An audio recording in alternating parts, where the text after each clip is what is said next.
जरूर देखा है कि जो शिव की शरण में गया है, जो भगवान के चरणों में गया है, बाबा शंकर ने उसको दिया है।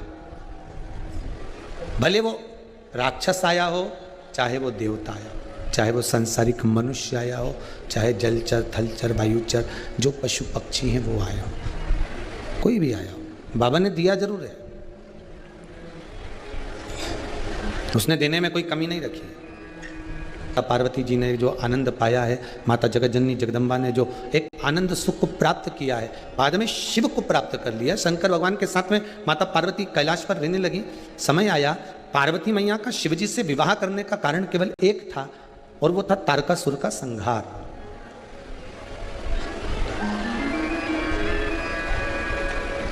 वो केवल एक तारकासुर का संहार।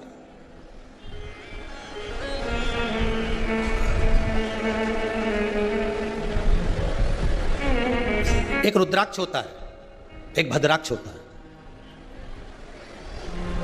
जम के बोलिए, क्या क्या होता है?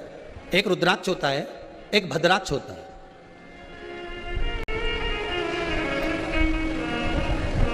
दोनों में एक अंतर होता है, एक अंतर होता है। रुद्राक्ष पूर्ण तरह से गोल होगा, पूर्ण तरह से उसकी आकृति जो होगी वो गोल होगी, और भद्राक्ष की जो आकृति होती है वो पूर्ण तरह से गोल होते होते एक जगह से थोड़ा बैठक आ जाती है उसमें, भद्राक्ष।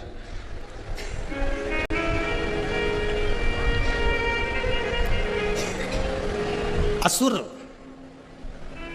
जिस समय तप कर कर कर हार जाते थे, असुर जब साधना करते करते हार जाते थे और भगवान का आशीर्वाद नहीं मिलता था, भगवान का कोई वर प्राप्त नहीं होता था, भगवान से कोई आशीर्वाद मिल नहीं पाता था, जब सब जगह से हार जाते थे, तब असुर शंकर जी द्वारा निर्मित उसी रुद्राक्ष का एक क्रम भद्राक्ष का स्मरण करना प्रारंभ कर देते।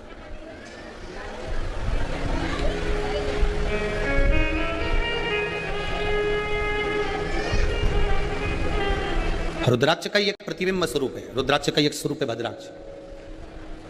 4 जगह पर काम आता है भद्राक्ष।